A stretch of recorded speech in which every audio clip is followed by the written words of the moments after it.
A story recorded from the words of my grandfather. It was in the 50s in the city of Sovetskaya Gavin in the Far East. At that time, this place was not marked on the map because there was a military base in the city. Civilians were not allowed there. At that time, BAM was being built, and my grandfather participated in the construction of the Kuznetsovsky Tunnel together with other conscripts. The construction was carried out hastily. According to the project, the tunnel was to be dug from two sides at the same time, and in the middle of it, right in the heart of Psychodolin, two working groups were to connect. The work was hard. People died from overexertion in inhumane working conditions, but construction continued.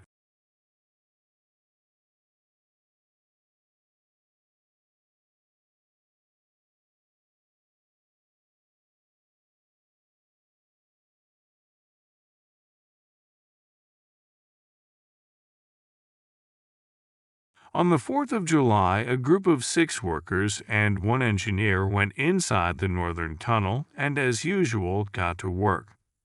At exactly 8 in the morning, a terrible sound was heard from the tunnel. Everyone present, including my grandfather, immediately realized that the worst thing had happened. A hastily fortified tunnel had collapsed. 7 people were buried alive. There was no way to restore the tunnel. It was filled up with solid rock, which no pickaxe took. There was only one drilling rig, and it was at the other southern end of the tunnel. It was decided to continue digging on the other side until the bodies of the dead miners were found. Mourning was declared in the city, but despite this, many hoped that the miners did not fall asleep and that they remained alive inside. According to the most optimistic calculations, it took 3 weeks to get to their intended location.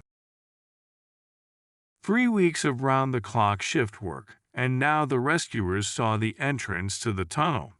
Part of it, indeed, was not filled in. Only one person came out into the light of the lantern and the screams. His clothes, skin, and hair were all covered in blood, and his eyes expressed the purest madness. For a minute he stood and looked at his rescuers, and they looked at him. Then he fell to his knees and began rolling on the ground, howling like a wild animal and uttering meaningless words, as if taken from another language. He was taken away. When the diggers went inside the unfilled part of the tunnel, they found the bodies of the other 6 people. Or rather, not bodies, but just bones, gnawed white.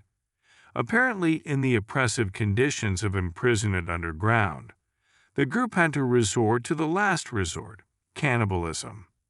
The rescued miner was placed in a psychiatric hospital. When asked where his comrades had gone, the rescued man answered one thing: